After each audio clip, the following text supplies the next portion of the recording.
And this is the global forecast for March 2017. This month is the final month of the first quarter of the year, and I'm on record as having said that the first quarter of 2017 is going to be the most difficult time of the year. The more we get into it, the more I'm beginning to review that statement, because I'm seeing pretty big stuff coming up around August and September that's going to further change the dynamic. But at the moment, by the time we get into the middle of March, I'm still maintaining that one of the two hardest periods of 2017 is going to be over by the middle of this month. The full moon on the 12th of March, around 3-4 p.m. UK time, is pretty strongly, in fact almost exactly, in conjunct Uranus. So I do anticipate this next couple of weeks as being unexpected, unpredictable, volatile, disruptive, with not so much major drama or crises, but a number of niggles, frustrations, itches that can't be scratched, and a growing sense of discontentment in the world becoming stronger and stronger. Although the full moon in Aries at the end of the month is actually quite healthy.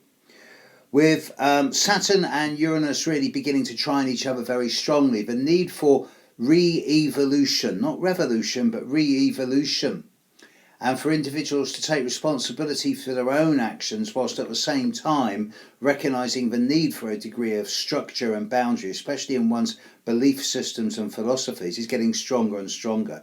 It may well be that the more we get into this year, the more we're going to see imposition of belief, or even restriction of belief in the so-called free democracies of the world. Unfortunately, that's one of the side products of fundamentalism.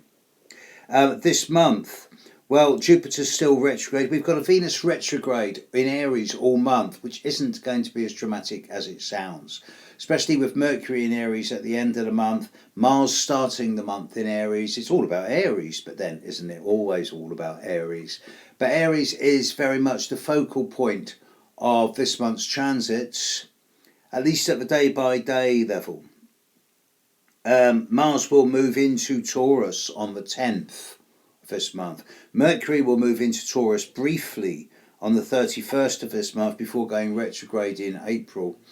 Overall, with the minor planets not really interacting with the major planets, there's not a lot of joined up thinking this month. There's still a lot of posturing and stage setting for times that are yet to come. But sometimes I do find myself looking at some of the people in a number of different countries around the world who allegedly are running the place, and find myself thinking, God, you beat 3 million of a sperm? How does that happen? There seems to be a lack of moral compass in the leadership of the world today, and without getting on my soapbox about it, this is not something that's going to be sustainable. There will have to be changes, and this will occur later in this year, one way or another. It will occur. Trust me on this. I'm an astrologer. But this month, it's an itchy month. It's an irritable month.